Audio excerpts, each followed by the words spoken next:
How to send the videos from camera roll as snaps on Snapchat.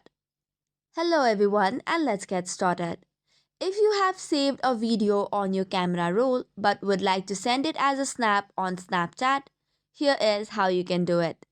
First of all, head over to your Snapchat application and record a video. Now that this is done, you will see a plus icon on the bottom left corner.